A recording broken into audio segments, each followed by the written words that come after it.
everybody, back with another Transformers review. It's Soundwave again. I've done 3 in the last 20 minutes. Yes.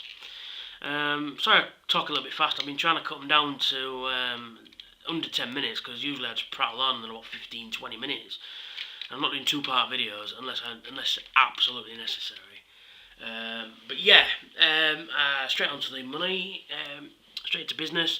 I'm going to be doing, as per the title page, this guy, G1 Hotrod, or as the reissue likes to call him, Hotrodimus, because Hasbro, being Hasbro, lost the rights to use the name Hotrod.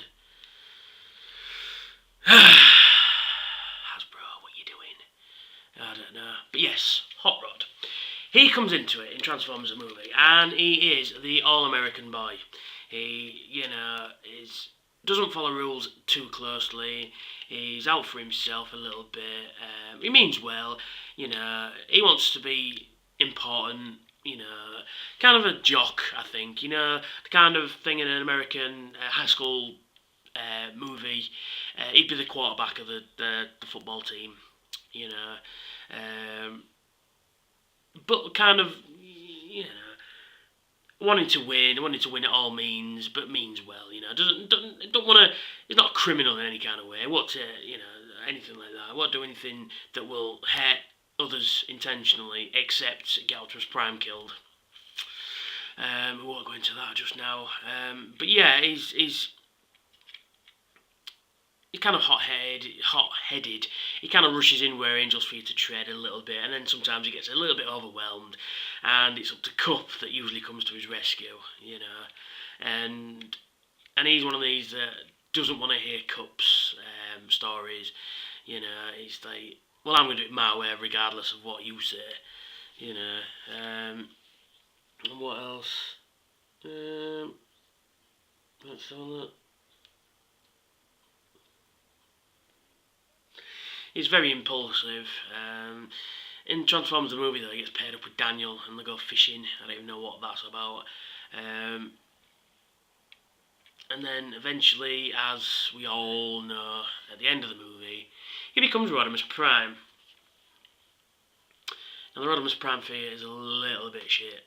Compared to this guy's awesome. The figure's pretty cool. As I said on the tracks video, you can get a t-shirt with that, his fire, which is pretty cool, I think. But yes, but there he is. That's mostly his character bio.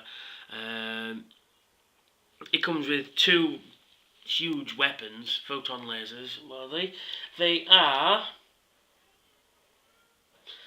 2 photon lasers that temporarily electromagneticize enemy robots' microcircuits.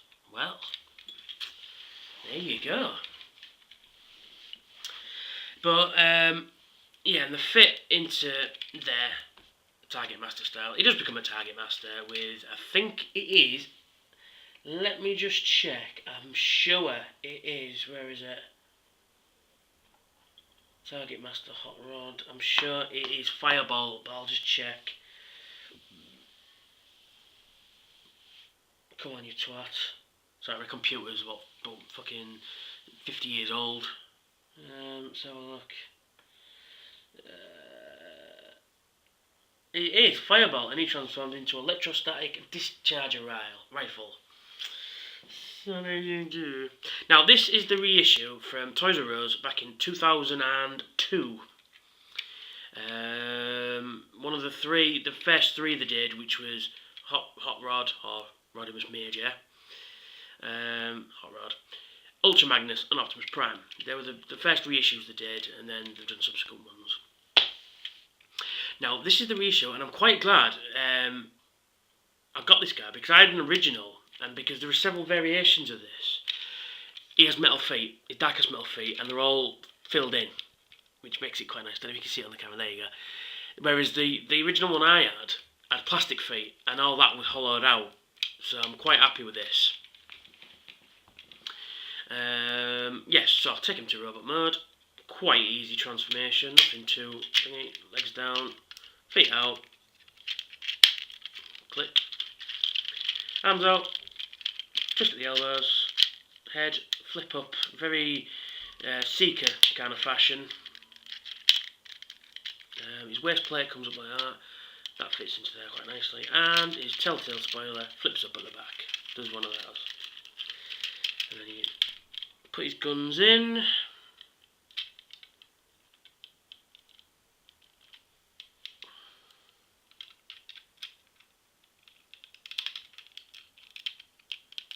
Dusty.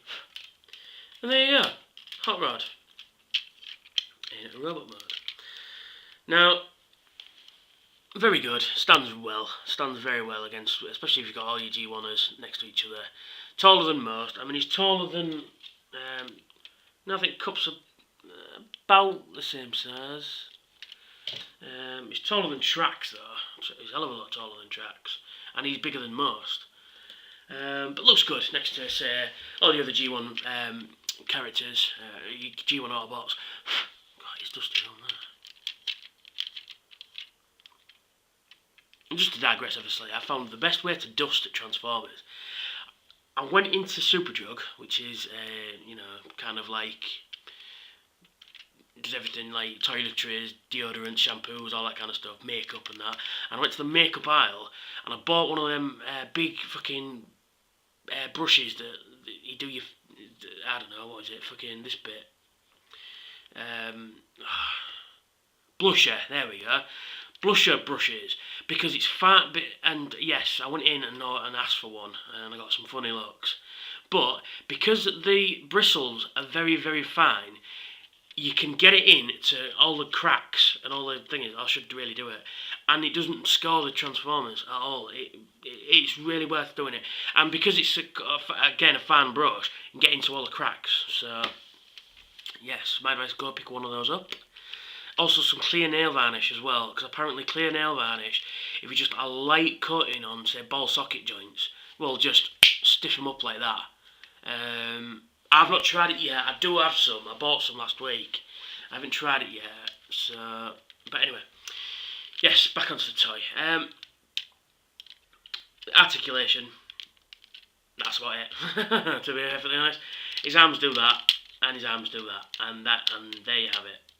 But he's G1, and you can give a lot to G1. You can forgive a hell of a lot because it's G1, really. You know, you wouldn't accept that nowadays. I mean, if I went out and got an animated figure and I come out and had no articulation, I'd be quite upset, mostly pissed off. But it's G1, so you can forgive it. Even though this is a reissue, you can let it slide. So anyway, thanks for listening to me prattle on about Transformers. Please subscribe to my videos. Click that button that says subscribe. I'll be doing other stuff as well. As you know, if I can think about it, if I can think of things to do, I'm going to be doing DVD reviews as well. DVDs, comics, whatever else I can think of, other figures. So yeah, thanks for listening, and I shall catch you later.